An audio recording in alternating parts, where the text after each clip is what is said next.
বল আউযু বিল্লাহি মিনাশ শাইতানির রাজিম বিসমিল্লাহির রহমানির রহিম রব্বি জিদনি ইলমা রব্বি জিদনি ইলমা রব্বি জিদনি ইলমা রব্বি ইশরাহ লি সাদরি ওয়া ইয়াসসির লি আমরি ওয়াহলুল উকদাতাম মিন লিসানি ইয়াফকাহু কওলি ربي يسر ولا تؤسر وتمم علينا بالخير ربي هب لي حكمة أستغفر الله الذي لا إله إلا هو الحي القيوم وأتوب إليه اللهم إني أسألك علما نافعا ورزقا طيبا وعملا متقبلا اللهم صل وسلم على محمد النبي اللهم صل وسلم على محمد النبي اللهم صل وسلم على محمد النبي প্রথম হলো বল, ঠিক আছে? তো বলের ক্ষেত্রে আমার যেটা টার্গেট সেটা হলো যে শুধুমাত্র 24 সাল, আমি এমসিকিউর ক্ষেত্রে 24 সাল আর 23 সাল করে দিচ্ছি। কথা কি বোঝা গেছে? সৃজনশীলের ভিতরে আমি 24 সাল মানে গুরুত্বপূর্ণগুলো আমি করে দেব ইনশাআল্লাহ, ঠিক আছে? দৌড়ি আয়। প্রথমে বলের ক্ষেত্রে আমাদের যে জিনিসটা আসছে একদম এই কনসেপ্টের নাম হলো জড়তা এবং কিয়া বলের ধারণা। এটা হলো নিউটনের গতির প্রথম সূত্র। এখন জড়তা কি? আমরা বলছিলাম বস্তুর স্বাভাবিক ধর্মটাই হলো তার জড়তা, অর্থাৎ বস্তু যে স্বাভাবিক সে যেমন তেমন যে থাকতে চায়, এ থাকার প্রবণতাকে কি বলা হয়? জড়তা বলা হয়, ঠিক আছে? এখন এই জড়তা দুই ধরনের, একটা নাম হলো স্থিতি জড়তা, একটা নাম হলো গতি জড়তা। আমরা বলি যে যখন গাড়ি চললে যখন গাড়ি ব্রেক করলে মানুষ কি হয়? পিছন থেকে সামনের দিকে হেলে পড়ে, ঠিক আছে? এটা হলো গতি জড়তার কারণে। কেন? গাড়িটা গতিতে ছিল, এখন ব্রেক করে এটা স্থিতি করা হয়েছে, কিন্তু আমাদের বডিটা ওই গতিতে থাকতে চাইছে, যেহেতু আমাদের কাঠামোর গতিতে নাই, এই কারণে বডিটা গতিতে যাবে। কথা কি বোঝা গেছে? আবার ঠিক তদ্রুপ মানুষ যখন নর্মালি বসে থাকে আর ওইখানে যদি ধর সিটে বসে রয়েছে, গাড়ির বন্ধ, এখন গাড়িটা যদি হঠাৎ করে চালানো শুরু করে, মানুষ পিছনের দিকে হেরে পড়ে। কেন? এটা হলো স্থিতি জড়তার কারণে। গাড়িটা এতক্ষণ ধরে স্থির ছিল, মানুষগুলো স্থির ছিল, কিন্তু যে মুহূর্তে কাঠামোটা গতিশীল হয়ে গেছে, মানুষের কাঠামোটাও গতিশীল হওয়ার মতো, মানুষও তার শরীরটা কাঠামোর মতো কি গতিশীল হতে যাওয়ার কারণে কি হয়? মানুষের কাঠামো ওই স্থিতিশীল থাকতে যাওয়ার কারণে পিছনের দিকে পড়ে যায়, ঠিক আছে? তাহলে এবার এই যে এখন কি বলতেছে, দেখ আমাদের এখানে রাজশাহী বোর্ড 23 সালে প্রশ্ন আসছে, বলছে চলন্ত গাড়ি থেকে নামতে গিয়ে আমরা আছাড় খেয়ে পড়ি কেন? গতি জড়তার কারণে। এটা মাথায় রাখবি। চলন্ত গাড়ি থেকে মানুষ যখন নামে তখন কি বলা হয়? বাম পা দিয়ে নামেন, ঠিক আছে? কেন? বাম পা দিয়ে নামলে মানুষ ওই গতির সাথে খাপ খাওয়াইতে পারবে, ঠিক আছে? মানে বাম পা দিয়ে নামলে পাটা ওই ডান পাটা আবার সামনে যাইব এবং কি ওই গতির সাথে কিছুটা সামঞ্জস্য হইব, ঠিক আছে? এরপর কি বলতেছে, নিউটনের গতি বিষয়ে কয়টি সূত্র আছে? 3টি আছে, আমরা জানি। কোনটি দ্বারা জড়তা পরিমাপ করা হয়? মাথায় রাখবি ভর হলো জড়তা পরিমাপ করা হয়। কোনটি দ্বারা জড়তা পরিমাপ করা হয়? ভর। আরেকটা জিনিস, সেটা হলো কি? পৃষ্ঠতলের প্রকৃতি। তবে জড়তার মেন যে নিয়ামক এটা হলো ভর। যার ভর যত বেশি তার জড়তা তত বেশি। কি বলছি? তত বেশি, ঠিক আছে? এখন এরপরে আমাদের এখানে বলের মাত্রা এগুলো তোরা কাজ করবি। বলের সংখ্যা পাওয়া যায় নিউটনের কোন সূত্র, এগুলো তোরা এখান থেকে দেখতেছস, এটা নিয়ে আমি কথা বলবো না। সমান আয়তনের কোন বস্তুর জড়তা বেশি? তার মানে এবার আমরা বলছি যার ভর যত বেশি তার জড়তা তত বেশি। তাহলে ভরের সাথে এখন এখানে ভরের সাথে ঘনত্বের একটা সম্পর্ক আছে। কথা কি বোঝা গেছে? আমি যদি একক আয়তনের কথা চিন্তা করি, রো সমান m/v, আমরা সূত্র কি জানি? রো ইজ ইকুয়াল টু কি? আমরা সূত্র জানি rho is equal to m/v। আমরা সূত্র জানি কি? Rho is equal to m/v। তো rho is equal to m/v মানে আমরা কি জানি এখান থেকে? আমাদের যে এই ভিটা আমরা যদি ফিক্স ধরি, রো আর m হলো পরস্পর সমানুপাতিক, অর্থাৎ ঘনত্ব বেশি মানে বুঝতে হবে তার ভর বেশি, ঘনত্ব কম মানে মনে করবে তার ভর কম, অর্থাৎ একক আয়তন মানে কি? এই ধর এই যে এটা, এই কলমটার আয়তন যদ্দুরা, এই কলমটার আয়তন ধরবে কি তদ্দুরা, কিন্তু এটা একটু বেশি ভারী, তাহলে এটার ঘনত্ব বেশি হবে, কারণ ভর যেহেতু বেশি তাহলে এটার ঘনত্ব বেশি। ধরলাম যে আয়তন সেম। কথা কি বোঝা গেছে? তাহলে এখন এখানে কি বলতেছে, দেখ বলতেছে সমান আয়তনের ক্ষেত্রে কোন বস্তু জড়তা বেশি, তাহলে আমরা এখানে কোথায় চলে যাবো? আমাদের যে তামা, রূপা, লোহা আর পারদ, এদের ভিতরে পারদের ঘনত্ব সবচেয়ে বেশি। তো পারদের ঘনত্ব বেশি হলে তার বড় কী হবে? বেশি হবে। ঠিক আছে, এরপর এখান থেকে আর কোনো কিছু নাই। এখানে একটা বহুপদী সমাপ্তি সূচক আছে, এইটা দ্বারা তুই জড়তার এই নিউটন গতির প্রথম সূত্রে কোন দুটি বিষয় ধারণা পাওয়া যায়। আচ্ছা, এটা বললি নাই, নিউটনের গতির প্রথম সূত্র থেকে বল এবং জড়তা এই দুটার সম্বন্ধে কি ধারণা পাওয়া যায়। কথা কি বোঝা গেছে? এবার জড়তা কি? 8 নম্বর একটা প্রশ্ন আছে, জড়তা কি? জড়তা কি প্রাকৃতিক ঘটনা, এটা আমরা জানি। পরিবর্তনের জন্য বলের প্রয়োজন। হ্যাঁ, জড়তা পরিবর্তনের জন্য কিসের প্রয়োজন? বলের প্রয়োজন। নইলে জড়তা যেমনি আছে তেমনি মানুষ থাকতে যায়। ওজন দ্বারা পরিমাপ করে, এটা ভুল। এরপরে মৌলিক বলের প্রকৃতি। মৌলিক বল কয়টা? আমাদের মৌলিক বল 4টা। এই মৌলিক বল 4টা কিয়া? আমি বলছিলাম শিখতে হবে শতদম দিয়ে। কীভাবে? শতদম দিয়ে। শতদম মানে কিয়া? সবল নিউক্লিয় বল, তড়িৎচুম্বকীয় বল, দুর্বল নিউক্লিয় বল, মহাকর্ষ বল। এটা কিভাবে আমি বলছি? শতদমটা শতদম মানে দন্তাংশ সবল নিউক্লিয় বল, তার সে সবচেয়ে বেশি শক্তিশালী। আমি এখানে সক্রিয়তম যে শিখি। সবল নিউক্লিয় বল হলো সবচেয়ে বেশি শক্তিশালী, তারপর হলো যে তড়িৎচুম্বকীয় বল, তারপর হলো দুর্বল নিউক্লিয় বল, তারপর হলো মহাকর্ষ বল। কথা কি বোঝা গেছে? তবে পাল্লাটা ভিন্ন। হ্যাঁ, সবচেয়ে আমি তোরে যা করছি তড়িৎ বিদ্যুৎ সেম কথা। এবার তুই এখানে দেখ, এবার পাল্লাটা কিভাবে মাথায় রাখবি? পাল্লাটা আমাদের জন্য ইম্পর্টেন্ট হয়। ঠিক আছে, তো পাল্লার ব্যাপারটা হলো, তুই এখানে দুটো জিনিস দেখ। একটা হলো মহাকর্ষ বল, পুরো মহাকর্ষ জুড়ে, মহাকাশ জুড়ে, মানে কি পুরো মহাকাশ যতটুকু বিস্তৃত ততটুকুই মহাকর্ষ বল কাজ করতেছে। তাহলে তুই জানো সেটা কতটুকু পাল্লা? অসীম। আর মহাকর্ষ বল যতটুকু কাজ করতেছে, তড়িৎ চুম্বকীয় বলও ততটুকু। সব জায়গায় ইলেকট্রোম্যাগনেটিক একটা ওয়েভ আছে। হ্যাঁ, হ্যাঁ, পাল্লা বেশি হলে তার দুর্বলতা একটু, তার পাল্লা বেশি হলে যে দুর্বলতা তা না। যেমন তোর দুর্বল নিউক্লিয় বল, এটা তো তড়িৎ চুম্বকীয় বল, তুমি দুর্বল। কথা কি বোঝা যাচ্ছে? তুই মাথায় রাখ যে আমার মহাকর্ষ বলকে তুই বাঁধে রাখতে পারবি না, তুই তড়িৎ চুম্বকীয় বলকে তুই বাঁধে রাখতে পারবি না, এগুলো পাল্লা অসীম। কিন্তু নিউক্লিয় বল মানে কি? নিউক্লিয়াসের সাথে জড়িত। নিউক্লিয় বল মানে কি? নিউক্লিয়াসের সাথে জড়িত। এটা তো ছোট্ট একটা কোষের ভিতরে, এটা কেউ দেয় ছোট একটা কোষের ভিতরে। তাহলে এই দুটোর পাল্লা আছে, এই দুটোর কি আছে? পাল্লা আছে। এর ভিতরে দুর্বল নিউক্লিয় বলের পাল্লাটা তোর এই সবচেয়ে কম, আর সবল নিউক্লিয় বলের পাল্লাটা তার চেয়ে একটু বেশি। কথা কি বোঝা গেছে? মানে কি?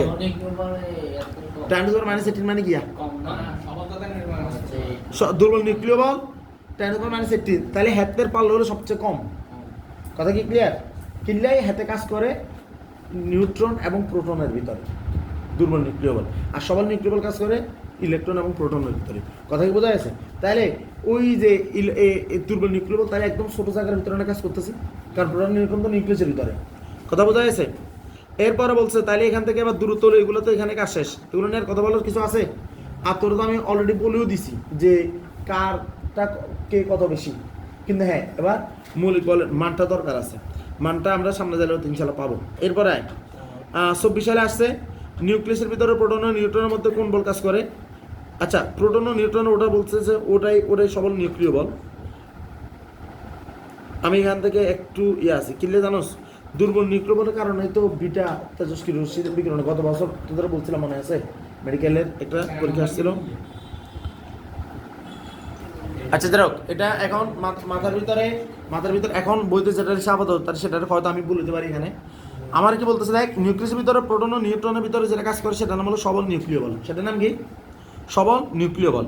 আর এখানে ব্যাখ্যার ভিতরে তুই একটা জিনিস দেখ, সবল নিউক্লিয় বলের কারণে নিউক্লিয়াস ব্যাংকে ছোট নিউক্লিয়াসে জোড়া দেয়, আর এখানে অনেক শক্তি তৈরি সম্ভব।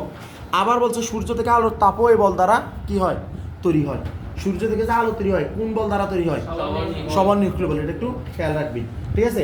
আর তেজস্ক্রিয় রশ্মির ভাঙন, বিটা রশ্মির ভাঙন, বিভিন্ন রশ্মির ভাঙন, এটা কিন্তু দুর্বল নিউক্লিয় বল। এটা কিন্তু গত বছর মেডিকেলও আসছে, ঠিক আছে? এটা বলছিলাম একবার। তারপর বলছে দেখ 12 নম্বরের প্রশ্ন দেখ, ঢাকা 23, সূর্য থেকে আলো তাপ তৈরি কোন বল দিয়ে? সবল নিউক্লিয় বল দিয়ে। তাহলে এটা দিয়ে তো আর কিছু বলার দরকার নেই, আছে? তারপরে দেখ তেজস্ক্রিয় নিউক্লিয়াস থেকে যে বিটা রশ্মি বের হয় সেটার কারণটা কি? আচ্ছা, বিটা রশ্মি দুর্বল। বিটা রশ্মি কিসের জন্য দুর্বল? দেখ, দুর্বল নিউক্লিয় বল খুব অল্প দূরত্বে কাজ করে। এই বল মহাকর্ষ বল হচ্ছে শক্তিশালী, কিন্তু তড়িৎ চৌম্বক বলও সবল নিউক্লিয় বলের চেয়ে দুর্বল। মনে আছে? শতদম দম মানে কি? দুর্বল নিউক্লিয় বল, এটা 3 নম্বরে। তাহলে এটা মহাকর্ষ বল থেকে শক্তিশালী, কিন্তু এর পাল্লাটা খুবই ছোট, ঠিক আছে?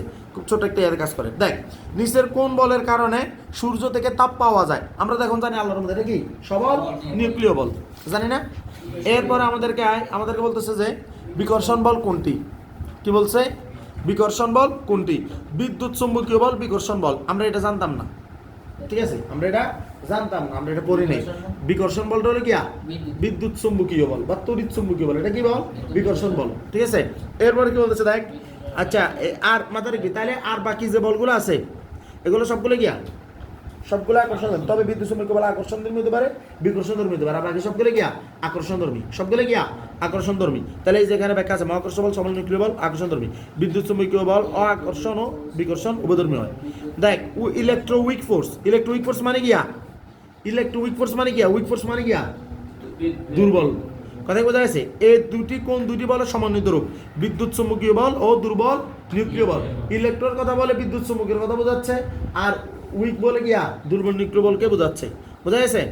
তাহলে এরপরে আছে দেখ কত গুণ শক্তিশালী। এই তো এইটা এটা এটা এটা এটা এটার জন্য বসে রয়েছিলাম এতক্ষণ ধরে। বিদ্যুৎ চুম্বকীয় বল সে হলো 2 নম্বরে অবস্থান করতেছে। সে কত নম্বর অবস্থান করতেছে? শক্তির দিক দিয়ে 2 নম্বরে। কিলে বিদ্যুৎ চুম্বকীয় মানে তড়িৎ চুম্বকীয় বল, যেটাকে স ত দম ত এর ভিতরে পাওয়া যায়, ঠিক না? এখন এই বিদ্যুৎ চুম্বকীয় বলটা মধ্যাকর্ষণ মানে নিচেরটা থেকে, একদম নিচেরটা থেকে সে 10⁻36 গুণ শক্তিশালী। কত গুণ শক্তিশালী? 10⁻36 গুণ। এখানে দেখ এরপর আবার বলছে এটি আকর্ষণ ও বিকর্ষণ ধর্মী উভয় হতে পারে। ব্যাখ্যাগুলো খুব ইম্পর্টেন্ট কিন্তু। এরপরে দেখ প্রকৃতিতে বিদ্যমান মৌলিক বল কয়টি? আমরা জানি এটা কয়টি? 4টি।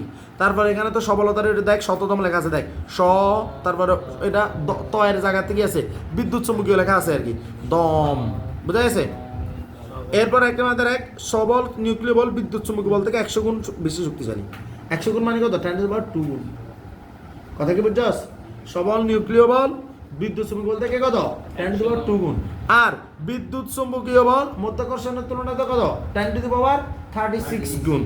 আর একটা বাকি রয়েছে ভিতরে, সেটা হলো দুর্বল নিউক্লিয় বল, যেটা সেটা মহাকর্ষণের তুলনায় কত গুণ শক্তিশালী, বা তড়িৎ চুম্বকীয় বল মহাকর্ষণের তুলনায় কি বলে যে দুর্বল নিউক্লিয় বল তুলনায় কত গুণ শক্তিশালী। এখন পরীক্ষা আসে নাই, তার মানে এখানে আমাদের দেখা হয়নি, তার মন চালিয়ে দেখে নিস।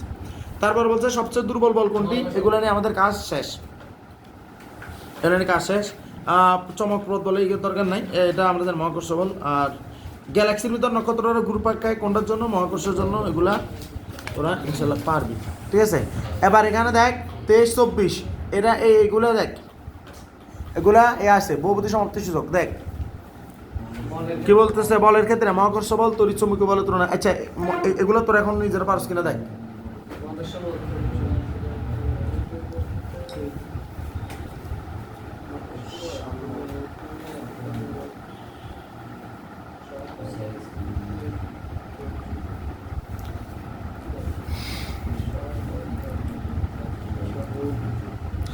দেখ 23 নাম্বারটা 24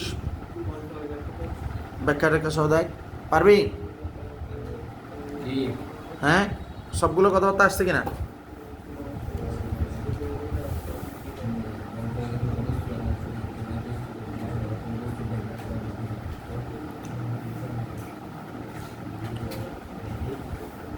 ক্লিয়ার না এটা?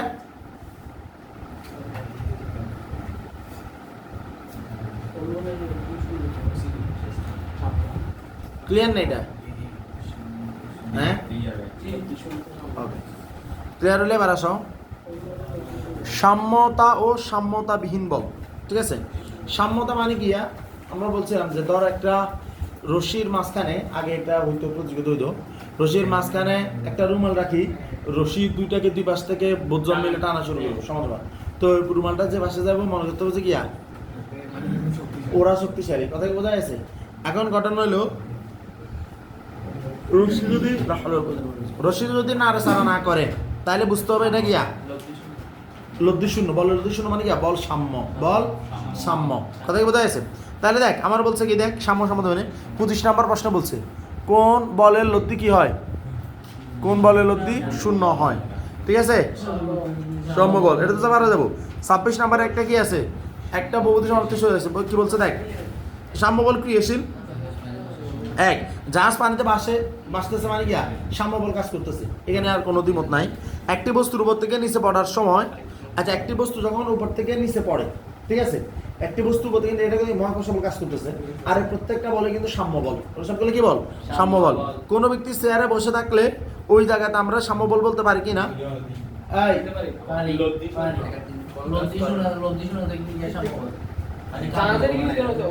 না না সরি একটা বস্তু থেকে নিচে বললে শুধুমাত্র মহাকর্ষ বল কাজ করে, কথা বোঝা গেছে। আর কোন ব্যক্তি চেয়ারে বসে থাকার সময় যেটা ওইটা হলো কি সাম্যবল, ঠিক আছে। কারণ এখানে এই কোনো কাজ নেই, ক্রিয়া প্রতিক্রিয়া বল সেম কথা, ঠিক আছে। কারণ চেয়ারটা কোন না মানে ব্যাপারটা বলছি দেখো, একটা লোক ব্যাপারটা ভেবে দেখ, লোক একটা চেয়ারেতে বসে রয়েছে, তাহলে বসে রইলে মানে কি লোকটা কি চেয়ারের নিচে মানে কি একটা চাপ প্রয়োগ করতেছে না, তাহলে এই চাপ প্রয়োগটা কি মহাকর্ষ বল না অভিকর্ষ বল না? নইলে তো চেয়ারের একবার চেয়ারের নতে গেলে নিচে উঠে যেত, তাহলে কি মহাকর্ষ বলের কারণে হাতে চেয়ারের চাপ দিচ্ছে, বসে রয়েছে যে। আবার চেয়ার কিন্তু একই বলে তার উপরের দিকে ধাক্কা মারতেছে, ধাক্কা মেরে রাখছে না। ওকে, এবার আয়। এরপর কি বলতেছে দেখ, এখানে একটা ছবি আছে, এটা থেকে 2728 নম্বর প্রশ্ন উত্তর করতে বলছে। দেখ বলছে যে একটা রশি আছে, টায়ার একটা ঝুলে আছে, টায়ারটির উপর কোন ধরনের কাজ করতেছে? দেখ টায়ারটা যেহেতু নাড়াচাড়া করতেছে না, মুভমেন্ট নাই, ঠিক আছে, তার মানে এটা সাম্য বল, তাহলে এটা নিয়ে আর কোনো কথা হবে না, দ্বিমত হবে না। রিমেম্বার এটা এটা যে বলে ধরে আছে এটাকে বলে টান বল, এটা কি বল? টান বল। টায়ারটা যে বলে ধরে আছে। এরপর কি বলতেছে দেখ, যদি রশি কাটা হয় তবে জাহাজটি তবে টায়ারটি লাভ করবে গিয়া, রশি কাটবে তাহলে টায়ারটা নিচে পড়ে যাবে না, নিচে পড়ে যাবে মানে গিয়া এখানে গতিশক্তি কাজ করবে, আবার এখানে ত্বরণ সৃষ্টি হবে না, উপরিষ্ঠ ত্বরণ সৃষ্টি হবে না। হ্যাঁ, আর ক্রিয়া প্রতিক্রিয়ার যে ব্যাপারটা সেটা এখানে তো নাই, কারণ পড়ে যাবে মানে কি এটা টাচ করে নিচে পড়ে গেছে, তাহলে এখানে কাজ করবো গিয়া মহাকর্ষ বল কাজ করবে শুধু, ঠিক আছে। কি ক্রিয়া প্রতিক্রিয়া তার কাজ করবে না, শুধু ক্রিয়া কাজ করবে, বোঝা গেছে? আচ্ছা, ভরবেগ আয়, ভরবেগ নিয়ে তো এত বেশি কথা বলার কিছু নাই, ভরবেগ মানে হলো গিয়া এম ভি, ঠিক আছে। তো 1500 কেজি এখানে এম এর মান দিয়ে দিছে 72 কিলোমিটার পার আওয়ার, এই 1500 কেজি আর 72 কিলোমিটার পার আওয়ার মানে গিয়া 72 গুণ 1000 ডিভাইডেড বাই কত 3600 মিটার পার সেকেন্ডে যাবো।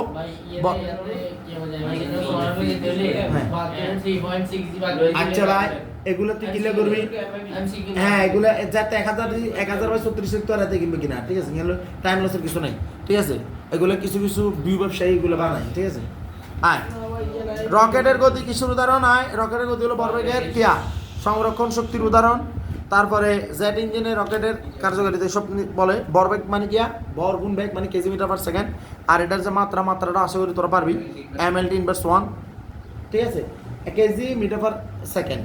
আর যদি এটা যদি ইয়ে হইতো, নাম কি বলে, ত্বরণ হইতো, বল হইতো, বল কি হইতো KG metre per square second, তখন mLT/2 হয়ে যেত ভাই, বল হইলে, ঠিক আছে। এরপরে দেখ, কোনো নির্দিষ্ট বস্তুর বেগের মান পরিবর্তিত হয়ে দ্বিগুণ হলে এর ভরবেগের কিরূপ পরিবর্তন হবে?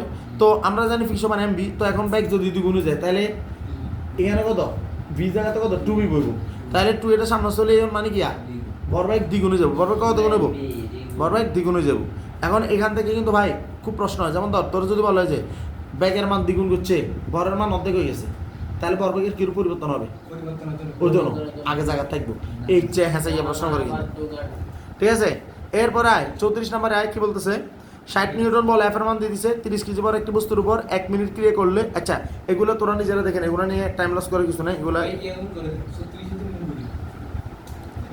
আচ্ছা এটা মিনে কয় এটা বল আগে। 34 আর 35 পারবে কিনা দেখ, 34 35 পারবে কিনা, এগুলো তো কিছু বলার নাই, ঠিক না, নর্মাল অঙ্ক এগুলো। ভিরবার বের করলে সাথে গুণ করলে চূড়ান্ত ভরবেগ আরেকটা হলো 1 মিনিট ক্রিয়া করলে বস্তুর বেগের পরিবর্তন কিরকম হবে? আমরা জানি ওই বল যতক্ষণ ক্রিয়া করবে এটাকে বলে এফটি, এটাকে বলে বলের ঘাত। এফটি মানে কিয়া, এটা এখানে লিখে দিচ্ছি। আমরা জানি তোরা মন চাইলে এখানে খেয়াল করতে পারোস, আমরা জানি এফ ইজ ইকুয়াল টু কিয়া, আমরা জানি এফ ইজ ইকুয়াল টু কিয়া, আমরা জানি F is equal to M A, F is equal to M A মানে কিয়া, এম এ মানে কত ভি মাইনাস ইউ বাই কত টি, এফ এ টিটা এখানে চলে আসবে, F T is equal to M কত ভি মাইনাস কত ইউ। কথা কি বোঝা যাচ্ছে? কথা বোঝা যাচ্ছে কিনা? তোরা যদি দেখো সেটা দেখ, খাতা এটা দেখ, তাহলে এফ টিকে বলে বলের ঘাত, এফ টি কি বলে? এফ টিকে বলের ঘাত বলে, মনে থাকবে এটা? ওকে। এরপরে এবার আয়, আমাদের ইম্পর্টেন্ট হলো কোনটা, 35 36। দেখ 36 37 কি হয়েছে, 4 কেজি একটা কিয়া ভর 4 কেজি বরের একটা বস্তু 12 মিটার পার সেকেন্ড বেগে বি এর দিকে যাচ্ছে, আর বি থেকে 6 কেজি বরের একটা বস্তু 4 মিটার পার সেকেন্ড বেগে তার বিপরীত দিকে আসতেছে। রিমেম্বার আমার বলছে মিলিত বেগ অলওয়েজ কি ভি, মিলিত বেগ কি সবসময় ভি, মানে সংঘর্ষের পরে যেটা ঘটবে সেটা। তাহলে এই দুটো এখানে যে ব্যাগ আছে এগুলো তোমরা আদি ব্যাগ, তোমরা কি ব্যাগ আদি ব্যাগ। তবে মিলিত ব্যাগ বাইরে করতে কোন সূত্র লাগে, ভরবেগের সংগ্রহ কোন সূত্র। তো তাহলে এখানে কি হয়, ব্যাগ দুটো একসাথে কাজ করে না, ভরবেগের সংগ্রহ কোন সূত্রে ব্যাগ সবগুলো একসাথে কাজ করে দাও। তাহলে এখানে যে ব্যাগটা বি থেকে আসতেছে এটা কি বিপরীত দিক থেকে আসতেছে না, ওই ব্যাগটাকে মাইনাস ধরতে হবে। এবার আমাদের সূত্র কি, m1 u1 plus m2 u2 m1 v1 plus m2 তো v2। এখানে আমাদের v1 আর v2 একটা, তাহলে কি হবে v into m1 plus m2।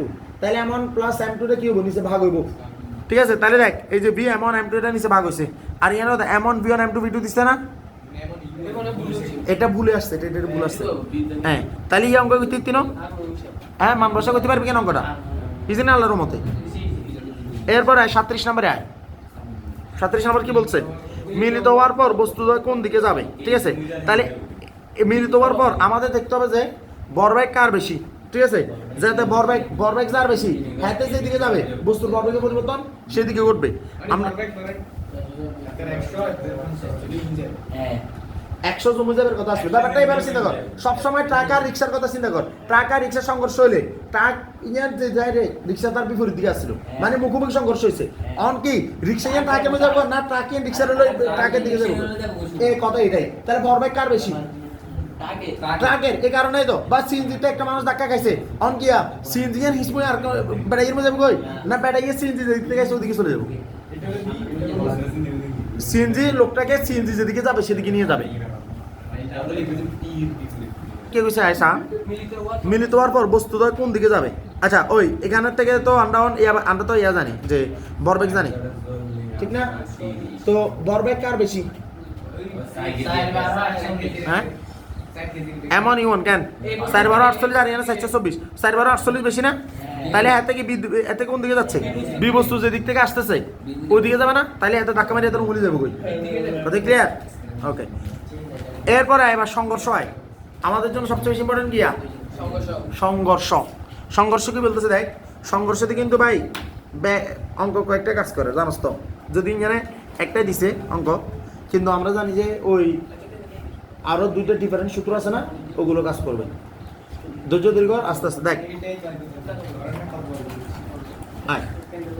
Time loss করিস না জাহিদ। 4 কেজি 6 কেজি 10 মিটার ও 5 মিটার বেগে একই দিকে গতিশীল তারা। ধাক্কা খাওয়ার পর বস্তু দুটি যুক্ত অবস্থায় চলতে থাকলে বস্তুর বেগ কত হবে, যুক্ত হয়ে চলতেছে, মানে তোমাকে একটা লাগিয়েছে না, তাহলে এটা মিলিত বেগ।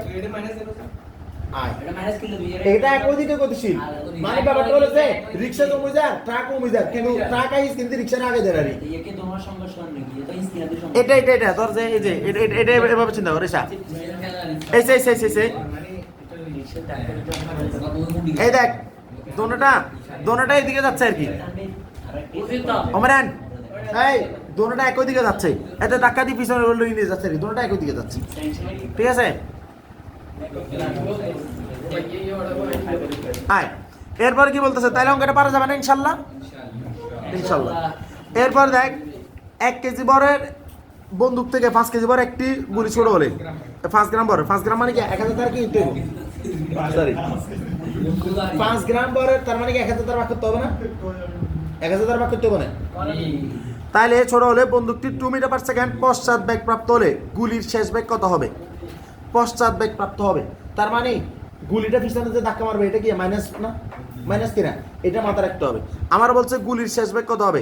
এখন কথা হলো যে এখানে কিন্তু রিমেম্বার বন্দুক আর গুলির সম্পর্ক কোনোদিনও ভরবেগ না মিলিত বেগ আসবে না, এটা মাথায় রাখবেন। কেন মিলিত বেগ আসবে না, কারণ গুলি দেবো সামনের মুই, আর গুলির একটা বুলেটের বেগ থাকবো 300-400 ইচ্ছা, আর বন্দুক পিছনের দিকে ধাক্কা মারবো এত বেগ থাকবো 2 metre per second, 3 metre per second, 5 metre per second এরকম, ঠিক না। আর দুইটা যদি মিলিত বেগ হয় তাহলে তো তুই বন্দুক আর রাখি ডরে ধরে ব্যাপারটা হলে তুই অস্ত্রায় ধরে। ঠিক আছে, তাহলে দেখ কি বলতেছে, দেখ এই কথা বলবি না গুলির তার মানে এখানে একদম পিওর ভাবে m1 m1 u1 m2 u2 যেগুলো m1 v1 m2 v2 এখানে তোর কার কথা আগে আসছে বন্দুকের কথা আগে আসছে তাহলে তুই বন্দুকের ইয়া ধরে ফেল এটার নাম কি বলে এই 1 ধরে ফেল ঠিক আছে তাহলে m1 u1 দেখ m1 u1 দেখ m1 u1 m2 u2 প্রত্যেক বন্দুকের গুলির বেলায় আদি ভরবেগ দোনোটা জিরো কি লাইক দোনোটাই কিন্তু স্থির থাকে এদের খেলাটা হয় ট্রিগার চাপ দেওয়ার সাথে সাথে এর আগ পর্যন্ত এরা সম্পূর্ণ গিয়া জিরো দেখ 0 প্লাস কি 0 আর m1 v1 m1 এর মানটা 1 কেজি আর v1 পশ্চাৎ ব্যাগ কি লাইক কারণ বন্দুক কিন্তু পিছনে ধাক্কা মারবো ওই যে সাধারণত যুদ্ধ দশটা ইচ্ছে করে এই আগুলা বন্দুকগুলা তো পিছনে যে ধাক্কাটা মারতেছে ওই হলো -2 আর প্লাস ওই যে বস্তুর ভর এই বুলেটের ভর 1000 দ্বারা ভাগ করছে কারণে আর v2 এর মান বের করছস হ্যাঁ এটা বুঝছস কিনা বল এটা বুঝছস কিনা এবার দুটি বস্তু বিপরীত দিক থেকে আসতেছে মানে কি দোনোটা বস্তু মানে ব্যাপারটা তোর আমি এখানে বলতে পারছি দুটো বস্তু আমার দিকে আসতেছে তার মানে দোনোটা বিপরীত দিকে আসতেছে দুটো বস্তু বিপরীত দিক থেকে আসতেছে না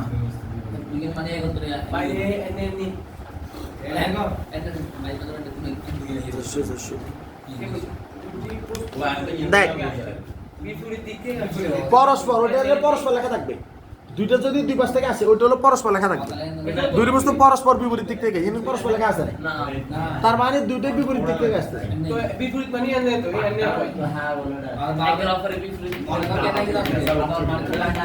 আচ্ছা আমরা অঙ্কটাকে দুইভাবে করে দেখে আমরা দেখবো যে মেলে তো বস্তুর ভাই এটা করেছিলাম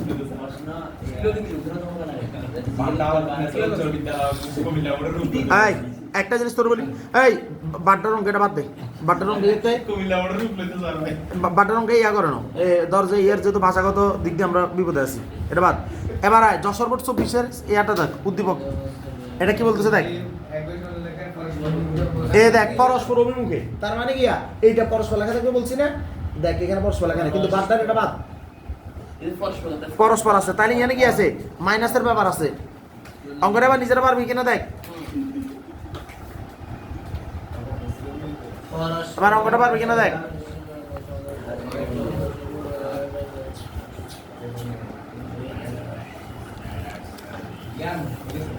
হ্যাঁ এটা পারলে আমি করাবো না এটা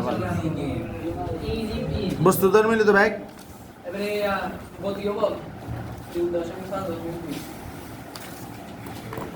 পারা যাবো আবার এই যে 43 নাম্বার 42 নাম্বার পারা যাবো না হ্যাঁ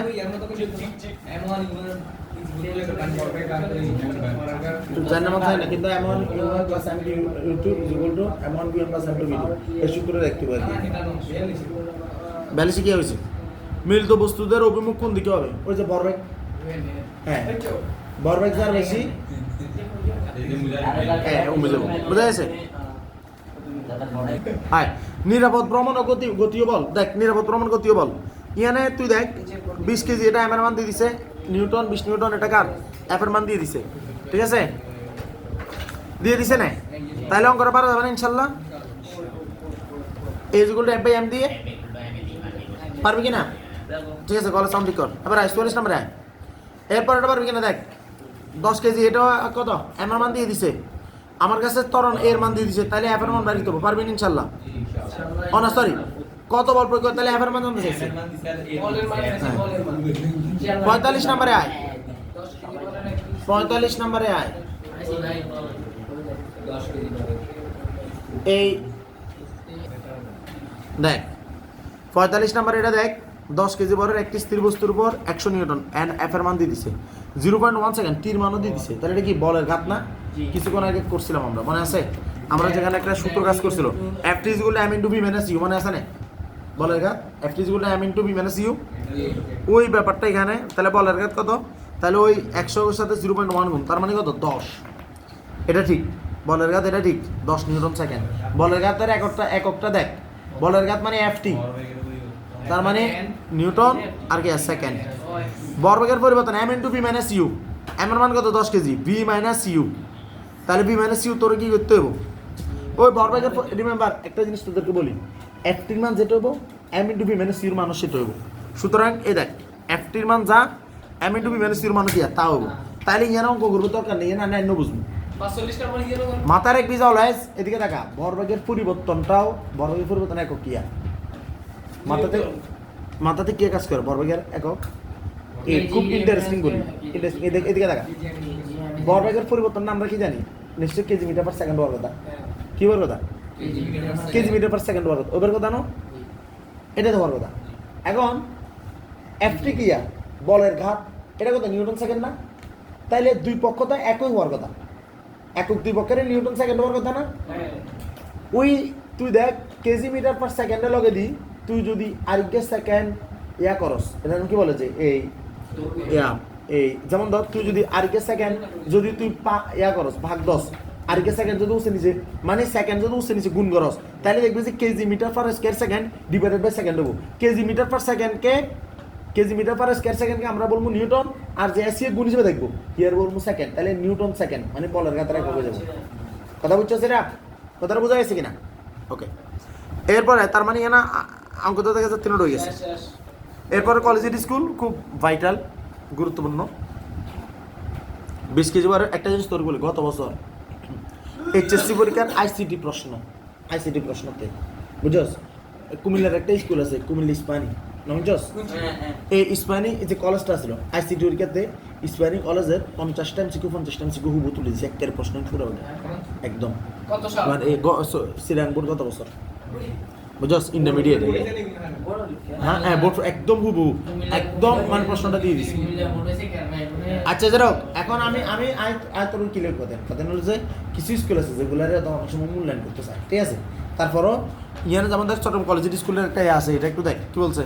20 কেজি পর একটি স্থির সাইকেল 60 নিউটন বল 4 সেকেন্ড সময়ের জন্য, তাহলে 4 সেকেন্ড সময়ের জন্য প্রয়োগ করলে তাহলে 60 নিউটন এবং 4 সেকেন্ড, তাহলে কি এফটি নো? এটা আবার ভরবেগের পরিবর্তন না?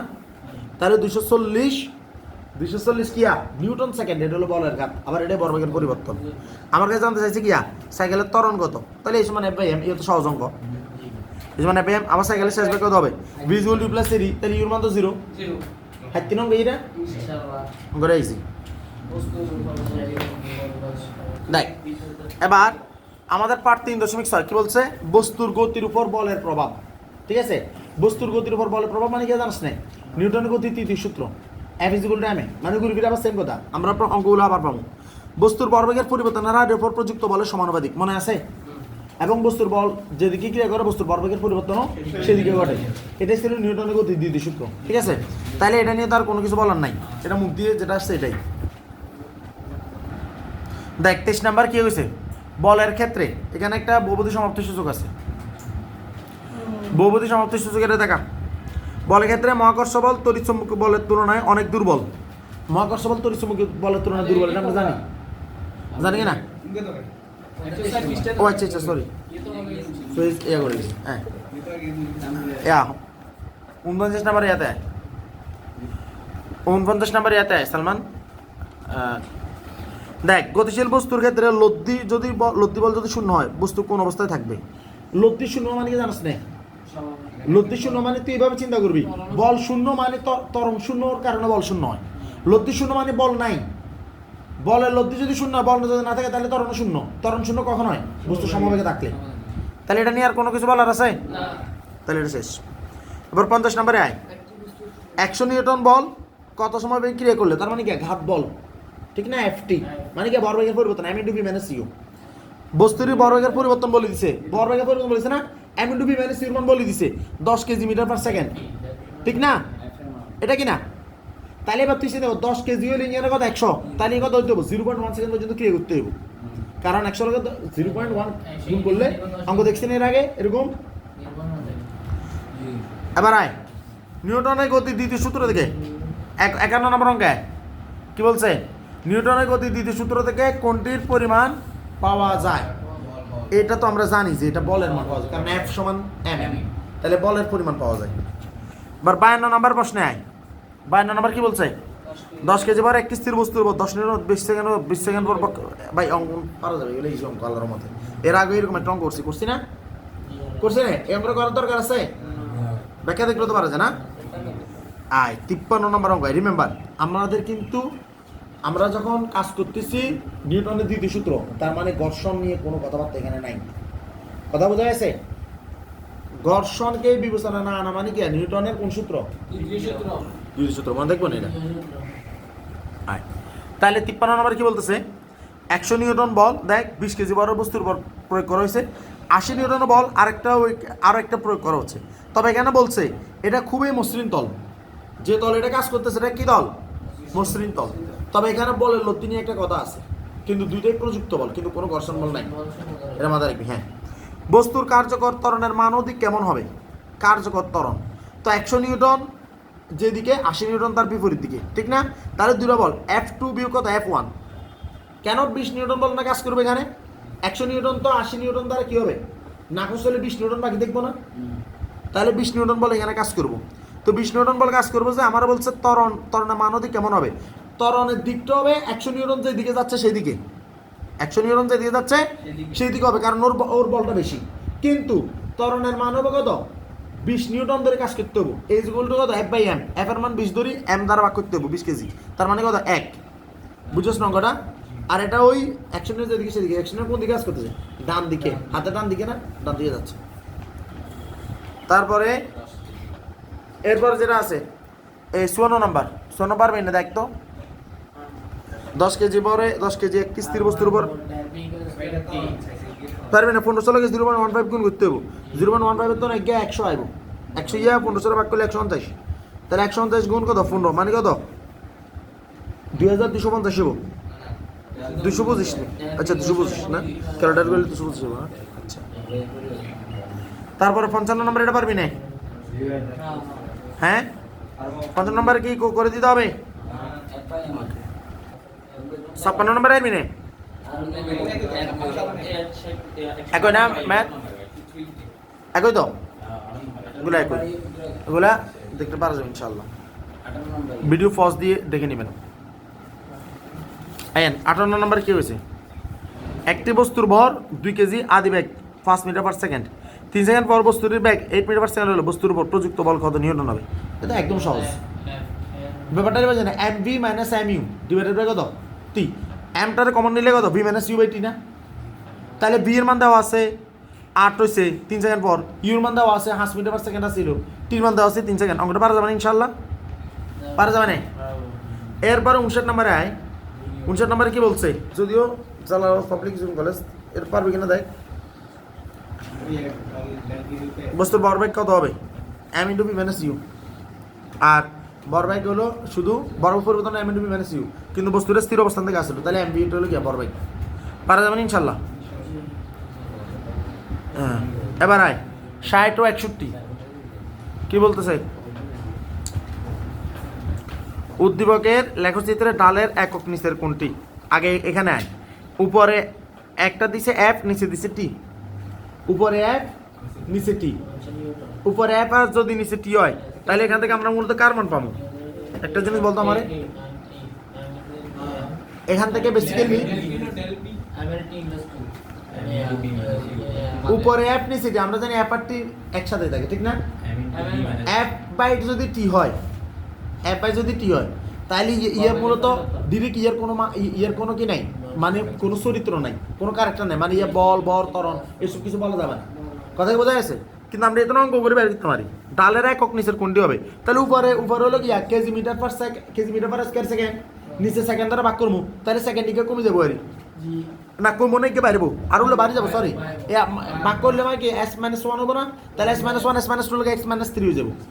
বুঝছস না কটা? হ্যাঁ, বুঝছস না? জিসান যাই বুঝছস না? এটা কেজি মিটার পার এই যে কিউবিক কেজি মিটার পার কত কিউবিক সেকেন্ড। এরপরে আমার কি বলতেছে? কিউ এর ক্ষেত্রে এ বিন্দুতে সর্বোচ্চ গতিশক্তি অর্জন করবে। কি বলছে? কিউ এর ক্ষেত্রে এই বিন্দুতে কি বল বেশি না? বল বেশি তো। তো এখানে যদি বল বেশি হয়, আগে তুই গতিশক্তির ক্ষেত্রে কিনে তাকা। গতিশক্তি হলো কি হাফ অফ mv স্কয়ার, ঠিক না? হাফ অফ কত? mv square. এখন বল যত বেশি কাজ করে, গতিশক্তিও কি তত বেশি কাজ করে। কথা কি বোঝা গেছে? তো তাইলে আমাদের বলের মান যেখানে সর্বোচ্চ সেখানে গতিশক্তি কি হবে? সর্বোচ্চ হবে। আবার ওয়ে এবং এবি অংশের ভরবেগের পরিবর্তন সমান। কি হয়েছে? ওয়ে আর এবি অংশের ভরবেগের পরিবর্তন না, ওয়ে অংশ ভরবেগের মানটা এবি অংশে সেটা নেগেটিভ হবে। পারা যাবে না এটা ইনশাল্লাহ? এবি ওয়ে অংশে যাইব, এবি অংশে নেগেটিভ হবে না? এবি অংশ এই যে নিচের দিকে যাচ্ছে যে নেগেটিভ হবে না? এরপরে আয় কিনলেই, কারণ এবি অংশের ভিতরে ভির মানটা নেগেটিভ। ভির মান কত? যে কেউ যে জিরো হবো, জিরো হলে এখানে মানটা নেগেটিভ চলে যাবো। এরপরে আয় এই ওয়ে এবং এবি অংশের অসম ত্বরণ ক্রিয়াশীল। ওয়ে এবং এবি অংশে হ্যাঁ ত্বরণটা কিন্তু সমান নয়। এখানে একটা সুষম ত্বরণ, এখানে একটা কি সুষম মন্দন। এখানে সুষম ত্বরণ আর এবিতে সুষম মন্দন। কথা কি বোঝা গেছে? দেখ 62 63 গাড়ির গতিপথ দেওয়া আছে, ব্যাগ সময় লেখচিত্র। ব্যাগ সময় লেখচিত্র কার মান দেয়? ত্বরণের মান নির্দেশ করে, এটা তো আমরা জানি। এই অঙ্কটাতে 600 কেজিতে আছে গাড়ির ভর, 20 অংশে বাধা প্রদানকারী, 20 অংশে মন্দন সৃষ্টি হয়েছে। দেখা যাচ্ছে না? 20 অংশে মন্দন সৃষ্টি হয়েছে মানে কি? এখানে কি কাজ করছে? এখানে বাদানকারী বল কাজ করছে, এটাই তো। মানে 10 থেকে 5 হয়ে গেছে। ব্যাগ কত হয়েছে? 10 থেকে 5 হয়ে গেছে। তাহলে আমরা কি বলের মান বাইরে তোমার জানো? F is equal to M A, এই মান কত? 10 থেকে 5 হয়ে গেছে। তাহলে 5 বিয়োগ 10 ডিভাইডেড বাই 3 মান হলো 5 সেকেন্ডের ভিতর ঘটনা 25 থেকে 30। বুঝছস? এটা বুঝছস কিনা? তাহলে আমরা যদি বাদানকারী বল কত, তাহলে 600 গুণ 1 মানে কত? 600 নিউটন। কিন্তু বাদানকারী বল করলে নেগেটিভ দেওয়া লাগে না। কথা কি ক্লিয়ার? তারপরে কোন অংশে হ্যাঁ দুইটা নেগেটিভ কথা না? বাধাদানকারী কথাটাই তো নেগেটিভ। চিত্রের কোন অংশে গাড়িটি সমবেগে গতিশীল? এবি অংশে না? এটা ইয়া করার দরকার আছে না? এবি অংশে এটা গিয়া এবি অংশে এটা গতিশীল। ওকে, এবার মহাকর্ষ বলে আয়। মহাকর্ষ বল আমরা জানি 6.675 × 10⁻11 নিউটন স্কয়ার পার স্কয়ার কেজি। ঠিক আছে? এখন আমাদের যদি অঙ্কটা যদি আমরা দেখি, এখানে দেখ তোর বিভ্রান্ত করার জন্য বহুত রকমের দিয়ে দিচ্ছে 9/-11, কিন্তু একটা মাথায় রাখবি newton square metre per square kg. কি বলছি? Per square kg. এটার মাত্রা সব কিছু ইম্পর্টেন্ট মহাকর্ষীয় ধ্রুবকের। ঠিক আছে? আর নিচের কোনটি দুটি বস্তুর মধ্যে অভিকর্ষ বল? অভিকর্ষ বল কইলে পৃথিবী শব্দটা থাকতে হবে। পৃথিবী শব্দটা থাকতে হবে। অভিকর্ষ মানে পৃথিবীর সাথে সম্পর্কিত। ঠিক আছে?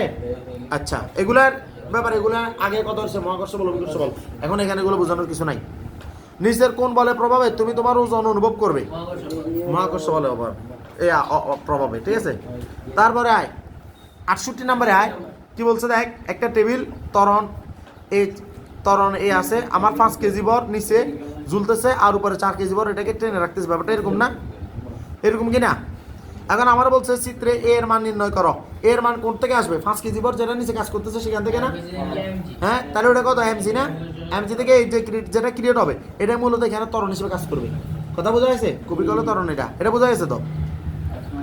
এবার 69 নম্বরে কি বলতেছে দেখ, পৃথিবীর ব্যাসার্ধের সমান উচ্চতায়, পৃথিবীর ব্যাসার্ধ যত ওই উচ্চতায় যদি অভিকর্ষ মানে ওই উচ্চতায় যদি যাওয়া, তাহলে অভিকর্ষ ত্বরণের বিভিন্ন মানের কথা বলতেছে। সেটা কিরকম ভালো করে একটু খেয়াল কর।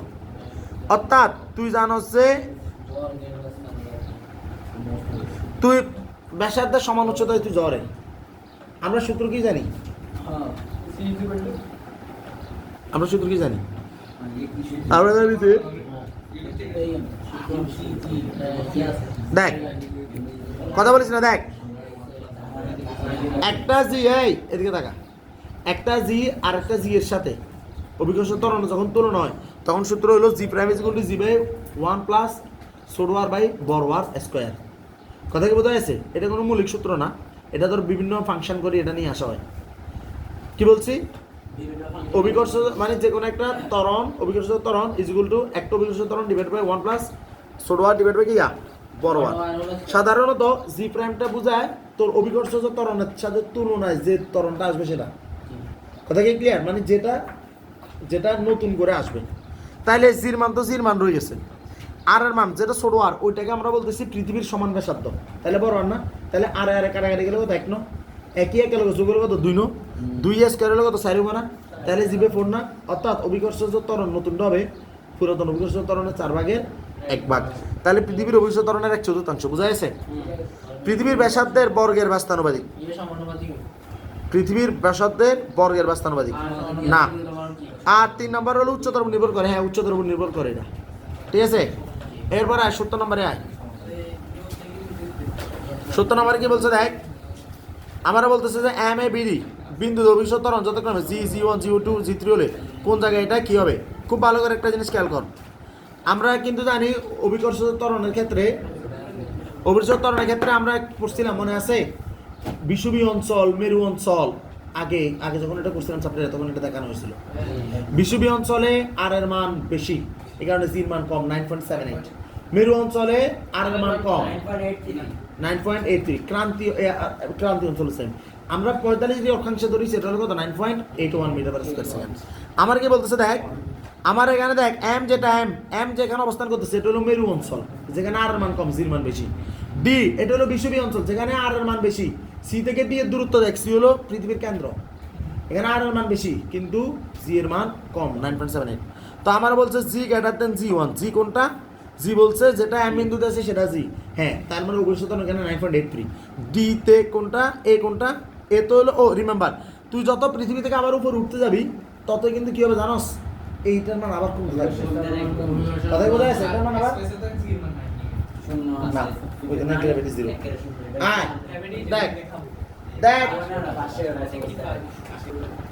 দেখ আমাদের এখানে জি গ্রেটার দেন G1 তাইলে হবে অবশ্যই, কারণ আমরা কি বলতেছি, পৃথিবী থেকে যত আবার উপরের দিকে যাওয়া যাবে তত কিন্তু আবার কি হয়, জির মানটা কমে যায়। তো যাই হোক, তাইলে আমাদের জি গ্রেটার দেন G1 হবে, যেটা মেরু অঞ্চল এম ওইটা বেশি। তারপর আমরা বলছে G1 = G2। G1 = G2 কোনটা? একটা হলো বি। না ভাই, এটা হবে না। তুই পৃথিবীর নিচের দিকে যত যাবি তত কি হবে, আর এর মান কমতে থাকবে, জির মান একটু বাড়তে থাকবে। পৃথিবীর কেন্দ্রে আবার জির মান 0। পৃথিবীর কেন্দ্রে জির মান কত? 0, কারণ আর এর মান নাই যে। কথা কি বোঝা যাচ্ছে? তুই যখন বিতে যাবি, দেখ তুই যখন এতে গেছস আর এর মান অনেক বেড়ে গেছে না। তুই যখন এতে গেছস এই বিন্দু মানে কি আর এর মান অনেক বেশি কিনা? আর এর মান অনেক বেশি। তাইলে আর এর সাথে জি সম্পর্ক কি ব্যস্তানুপাতিক না? জি বেরিয়েছে 1/r²। জি বেরিয়েছে কি 1/r², আর সাথে ব্যস্তানুপাতিক। এরপরে আয় G1 লেস দেন জি। ওই জি যদি গ্রেটার দেন G1 হয় তাহলে G1 লেস দেন জি হতো না? হ্যাঁ, G3 নিয়ে G3 কোন ইয়ারে? G3 হলো, আচ্ছা টি বিন্দুতে এই দেখ G3 লেস দেন জি। G3 কিয়া বিষুবীয় অঞ্চলের না 9.78 না? তাহলে এটা শিওর না? হ্যাঁ, এটা ছোট। বিষুবীয় অঞ্চলে 9.78, এটা 9.83 থেকে ছোট। বোঝা গেছে? নিউটনের তৃতীয় সূত্র আয়, ক্রিয়া প্রতিক্রিয়া বল গিয়া এক সময় ধরে ক্রিয়া করে, এটা আমরা জানি। ক্রিয়া বল প্রতিক্রিয়া বলের সম্পর্ক কি, এটা তোদেরকে শেখানো হয়েছিল, মনে আছে? F1 যদি হয় -F2, আমি তো শিখেছিলাম কি F1 -F2, অর্থাৎ F2 ভিতরে ঢুকলে F1 + F2 কত? 0 না? ওকে, জালালাবাদ ক্যান্টনমেন্টের অঙ্ক এটা ভাই।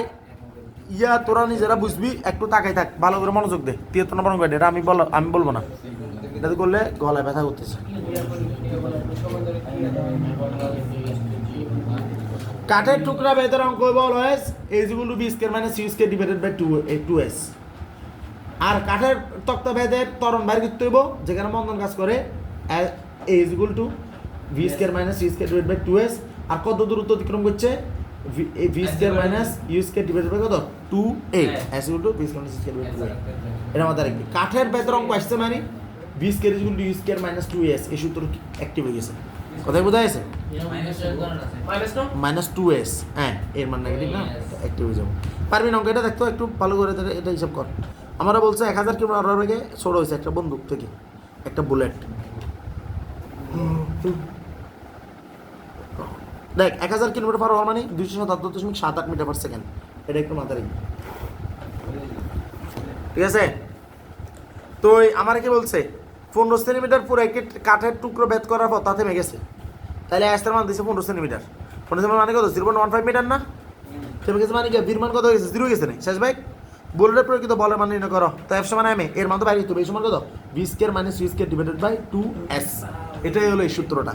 তাহলে আমরা বির মান জানি 0, ইউর মান জানি 277.78 ডিভাইডেড বাই 2 গুণ 0.15। অঙ্ক পারা যাবে না এটা ইনশাআল্লাহ।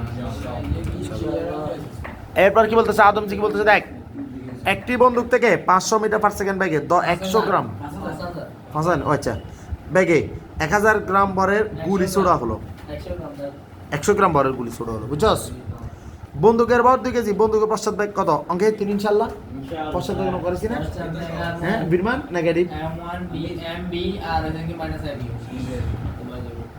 পারবেন ইনশাআল্লাহ রিমেম্বার বন্দুকের গুলির অঙ্কে সব সময় কিয়া আদি ভরবেগ কত mb 0 মনে থাকে জানেন m1 u1 0 m2 u2 0 বুঝা গেছে অর্থাৎ mb minus mb is m1 v1 minus m2 v2 is equal to 0 মানে m1 v1 is equal to m2 v2 আমরা v1 কে ধরব পশ্চাৎ ব্যাগ তাহলে v1 is equal to কত m1 নিচে ভাগ হয়ে যাব আর উপরে কত ওটা কথা বুঝা কিন্তু বিটা নেগেটিভ কিরে পশ্চাৎ ব্যাগ এটা পিছনে ক্রিয়া করে বুঝা গেছে 74 নাম্বার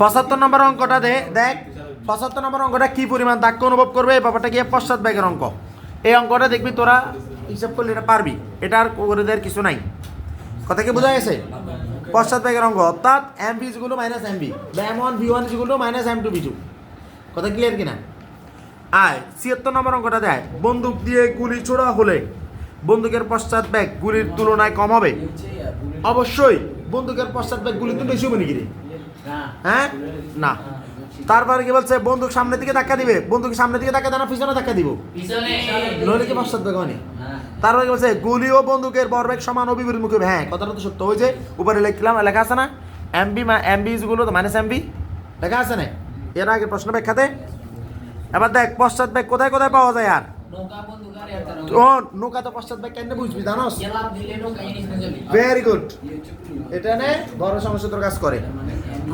বন্দুকের এবং কি আর রকেটের কথা কি মনে থাকবে আচ্ছা এটা আর বলবো না। রকেটের ক্ষেত্রে কেমনে এটা রকেটে যায় এই যে জ্বালানি পিছনে কই যায় আর রকেট যায় সামনে আয় এরপর একটা আছে ব্যাগ সমান লেখচিত্র এই অঙ্কটা আমরা করে ফেলছি একটা জিনিস দেখ তোদেরকে বলে রাখি দেখ এই বিকরণেস্থান 19 স্কুল এন্ড কলেজে যে প্রশ্নটা করছে 500 না এখানে দেখ একটা আনসার কত 599 ঠিক এই অঙ্কটা 24 সালে আসছে আমরা করছিলাম কিছুক্ষণ আগে মনে আছে হ্যাঁ মনে হল না অঙ্কে মনে হল না রে এটা বাংলায় আসছিল দেখ এই অঙ্ক ইয়ে ভাই বোঝানোর কিছু নাই গাড়ির গতির ক্ষেত্রে সালমান এবং আয়াত সালমান আয়াত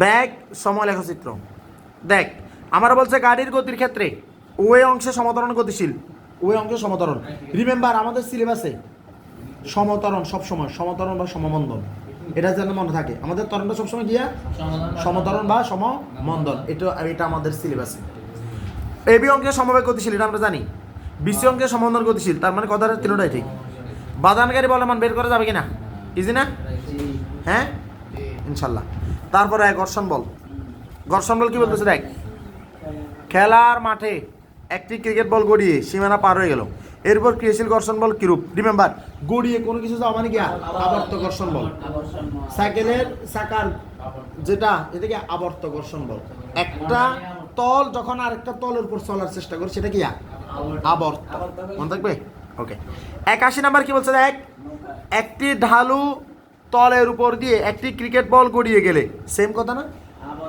আবর্ত ঘর্ষণ বল নৌকা রিমেম্বার যদি আমি এদিকে দেখাই বায়ু এবং পানি এই দুইটাই রিলেটেড ঘর্ষণকে বলা হয় প্রবাহী ঘর্ষণ তার মানে নৌকা চালাতে প্রবাহী ঘর্ষণ সাঁতার কাটলে প্রবাহী ঘর্ষণ প্যারাশুট দিয়ে নিচে নামলে প্রবাহী ঘর্ষণ কথা কি বোঝা যাচ্ছে নিচের কোনটি সবচেয়ে ছোট ঘর্ষণ নিচের কোনটি সবচেয়ে ছোট ঘর্ষণ কি বলছে এটা দেখ আমরা বলছে রাস্তার উপর দাঁড়িয়ে থাকা আচ্ছা রাস্তার উপর দাঁড়াইলে আমরা তো ঘর্ষণ দেখলে তো ঘর্ষণটা দাঁড়িয়ে দেখতে পারতাম না তাহলে এটা বড় সড়ো একটা ঘর্ষণ জুতোর তলা মাটিতে মাটিতে আটকে থাকা ওইটা তো ওইটার মতো ওইটা নেই চাকা লাগানো সুটকেস টেনে নেওয়া একদম হালকা আবার ঠিক আছে প্যারাশুটের সাহায্যে প্লেন থেকে নামা দেখ তুই যদি চাকা লাগাই যদি সুটকেস থেকে মানে সুটকেসটা নিয়ে যাস চাকা লাগাই এটা কিন্তু শুরু কি লাই সুটকেসে কে রেনেটা নিয়ে যায় কি কষ্ট আর চাকা লাগাইলে কত ইজি কথা কি বোঝা যাচ্ছে এটা যদি করে যে পাতলু তো আছে তো মানে পিছিয়ে লাগাই এর কনসেপ্ট কি আছে এখন কথা এটা এটা এটা এটা জিনিসটা যদি পিচ্ছিল হয় তাহলে তো এখানে ঘর্ষণ নাইও কথা বুঝছ নাই হ্যাঁ এরপর কি বলছে দেখ 84 নম্বরে আয় 84 নম্বর প্রশ্নে আয় কি বলছে কোন ঘর্ষণের কারণে আমরা পিছলে পড়ে যাই না কোনটা স্থিতি ঘর্ষণের জন্য আমরা পিছলে পড়ে যাই না স্থিতি ঘর্ষণের জন্য আমরা পিছলে পড়ে যাই না এটা খুব ইম্পর্টেন্ট একটা কথা কথা বোঝা গেছে 83 নাম্বার 84 নাম্বার 85 নাম্বার মাছ পানিতে কোন ঘর্ষণ রে আচ্ছা একটি মার্বেল গ্লিসারিনের মধ্য দিয়ে গেলে কোন মার্বেল আবর্ত ঠিক আছে কিন্তু গ্লিসারিন কি গ্লিসারিন তরল না এরপর কি বলতেছে দেখ একজন বালক 50 নিউটন বল দ্বারা ঘর্ষণহীন মেঝেতে 2 × 10⁴ গ্রাম 2 × 10⁴ গ্রাম মানে কত জানোস 20 কেজি কত কেজি 20 কেজি বুঝা গেছে শূন্য ওই ওই হ্যাঁ দেখ বাক্স দেখা দে বাক্সের তরণ বের করা যাবে না অঙ্ক লিখছি কিনা এবার আয় সংরক্ষণশীল বল আর অসংরক্ষণশীল বল এটা মুখস্থ রাখতে হবে ঘর্ষণ বল সান্দ্র বল হলো অসংরক্ষণশীল ঠিক আছে আর সংরক্ষণশীল অভিকর্ষ বল আর কিয়া তড়িৎ বল চৌম্বক বল যেগুলো মৌলিক বল এই যেগুলো মৌলিক বল এগুলো সাধারণত সংরক্ষণশীল না না মৌলিক বল হলে যে সংরক্ষণশীল বল এটা তা নয়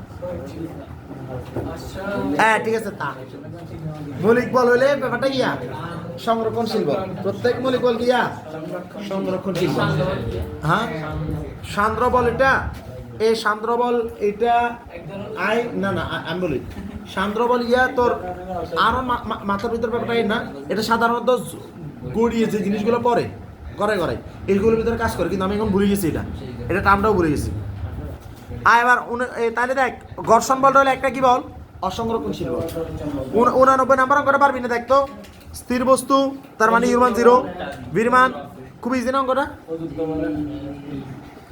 ঘর্ষণ বল বলে দিছে আমার হচ্ছে প্রযুক্ত বল কোনটা প্রযুক্ত বল হলো সবসময় কোনটা আমাদের যেটা মোট বল যোগ কি বল ঘর্ষণ বল মোট বল কোনটা যেটা আমরা এফ নিট দেখো যে এফ এন মানে কি নিট বল বা মোট বল তাহলে শোন মোট বল বললে মাথার পিছে এটা হলো কার্যকরী বল মোট বল মানে কি কার্যকরী বল দেখ এখন আমার কাছে জানতে চাইছে কি বল প্রযুক্ত বল হইলে যা বল কাজ করে সব চলে যাবে তাই এখানে প্রযুক্ত বল কত এম এ আর ঘর্ষণ বল কত 0.6 তাহলে অঙ্ক বের করে যাবে না বুঝি না আল্লাহর মতে 90 নাম্বার অঙ্কটা পারবি না সম্মুখমুখী বল 20 নিউটন ঘর্ষণজনিত 10 নিউটন তাহলে ত্বরণ নির্ণয় করো কাজ করে কত 10 নিউটন কাজ করে কত নিউটন 10 নিউটন তানভীর ভিতর অনেক দুষ্টুমি করছ না তোর ম্যাথের কথা মনে আসলেও তো এটা দুষ্টুমি আসার কোনো কথা নাই তুই তো অনেক শান্ত থাকার কথা তুই তো গাম্ভীর্যতার সাথে তুই আল্লাহকে বলার কথা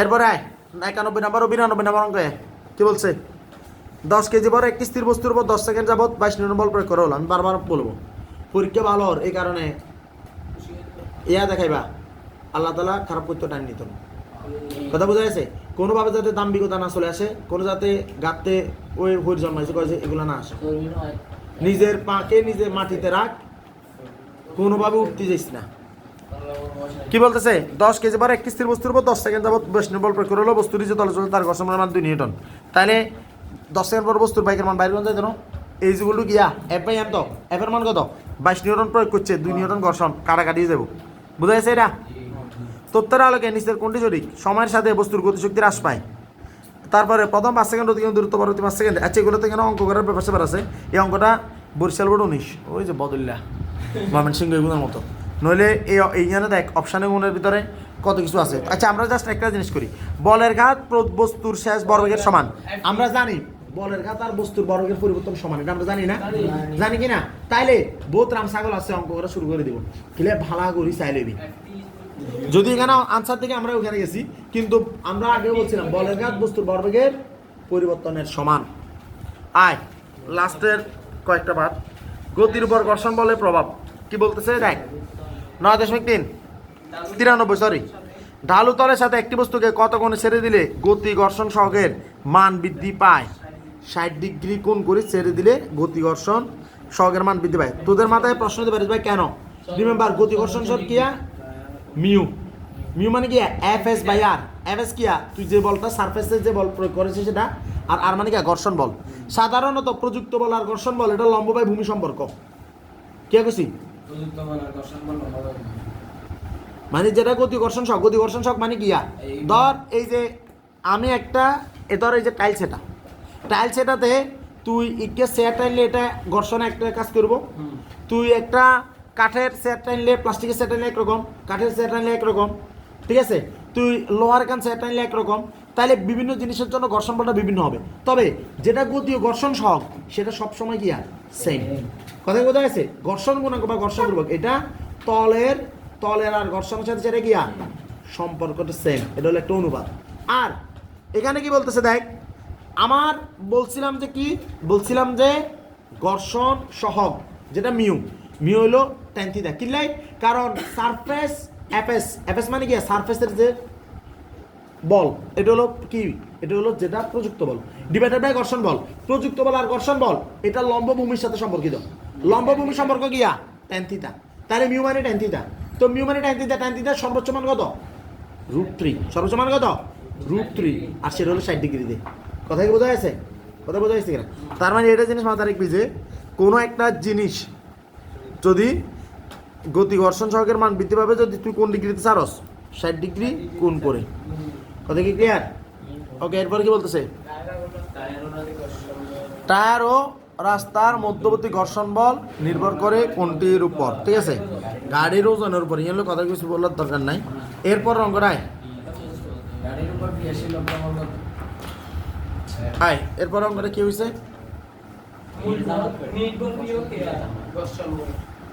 আমরা এখানে সব একসাথে জমা করবো। দেখ, একটি গাড়ি F1 বলের দিকে গতিশীল, ঠিক আছে? একটা গাড়ি F1 বল দিকে মানে 500 নিউটন দিকে ওদিকে গতিশীল। F2 নিউটন বল কাজ করতেছে 50 নিউটন, এটা হলো তার বিপরীত। আর বস্তুটা গাড়িটার তলের যেটা মানে ওজন সেটা হলো 1960 নিউটন। আমার কাছে জিজ্ঞেস করেছে দেখ 3 মুখী বল কাজ করতেছে এখানে। একটা হলো বিপরীতমুখী, একটা হলো তার সম্মুখ দিকে, আর একটা হলো তার যেটা ওজন সেটা। এটা বল না, ওজন এটা বল না। গাড়িটির উপর ক্রিয়াশীল লব্ধি বল কত? আমার জিজ্ঞাসা গাড়িটির উপর ক্রিয়াশীল লব্ধি বল কত? ক্রিয়াশীল লব্ধি বল কোনটা? সামনে আর পিছনে যেটা কাজ করতেছে সেটা। এটা তো আমরা এমনি জানি 500 নিউটনের তো 50 নিউটন বাদ হয়ে যায়, ঠিক না? এটা বিপরীত না? তাহলে কত? 450 নিউটন। এটা পারা যাবে ইনশাল্লাহ। এবার গাড়িটির ভর 200 কেজি। আমরা তো এটা জানি 9.8 দ্বারা 1960 ভাগ করলে তো গিয়া গাড়ি ভর বাইরে যান না? হ্যাঁ, ডব্লিউ মানে জি, তাহলে জি রে ডব্লিউ কে জি দ্বারা ভাগ করলে তো গ্যামের মান পাওয়া যায়। গাড়ির ত্বরণ বাইর করেন তাই কেন যা মানে কোন দিন বাইর করবি? ওই যে 450 নিউটন আছে না, ইয়ে দ্বারা তুই এদের ভর দ্বারা ভাগ করে দিবি। কথা ক্লিয়ার? তারপর হলো F2 হলো ঘর্ষণজনিত বল। আমার বলতেছে F2 হলো ঘর্ষণ বল। F2 কোনটা? ওই যে বিপরীত দিকে, সেটা হলো ঘর্ষণজনিত বল। পারবি না ইনশাল্লাহ? এবার ঘর্ষণ কমানো বাড়ানো, এটা হলো 92 নাম্বার পেজ। কি বলছে? তেল, মোবিল এবং গ্রিস জাতীয় পদার্থকে বলা হয় কিয়া লুব্রিক্যান্ট। এটা আমরা জানি লুব্রিক্যান্ট মানে পিচ্ছিল একটা তরল। কথা কি বোঝা গেছে? চাকার বৃত্তাকার আকার কোন বলকে ন্যূনতম পর্যায়ে নিয়ে আসে? চাকার বৃত্তাকার কেন করে জানোস? কারণ বৃত্ত অবস্থায় মানে চাকার তলটা সবচেয়ে কম লেগে থাকে আরেকটা এই যে নিচের তলটার সাথে। কথা কি বুঝছস কিনা? তো যত তল কম কাজ করবে তত কি হবে? ঘর্ষণ কম কাজ করবে। এই কারণে চাকাটা পৃথিবীর একটা অনন্য আবিষ্কার। কথা বোঝা গেছে? যেটা মানুষ ঘর্ষণের টার্ম বোঝার আগে কি হয়ে গেছে আবিষ্কার করে ফেলছে। এবার ঘর্ষণ একটি প্রয়োজন উপদ্রব, নেসেসারি ইভিল। আমরা বলছিলাম ঘর্ষণ না থাকলে আমাদের দৈনন্দিন করতে পারবো না। আর ঘর্ষণের কারণে কিন্তু আমাদের জুতা সিরিজ যায়। ঘর্ষণের কারণে কিন্তু আমরা আস্তে আস্তে বৃদ্ধ হয়ে যাচ্ছি। অনেক কিছু বলছিলাম এখানে একদিন। তো যাই হোক, ঘর্ষণের বলে শক্তি যে অবশ্যই হয় তা কি রূপে আবর্তিত হয়? তাপ। তুই হাত দুইটারে একসাথে ঘষাইলে ঘর্ষণ। কথা শেষ।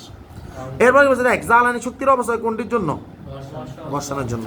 কথা কি বোঝা গেছে? অর্থাৎ 100 MCQ আমরা কি করছি আল্লাহর রহমতে আমরা সলভ করছি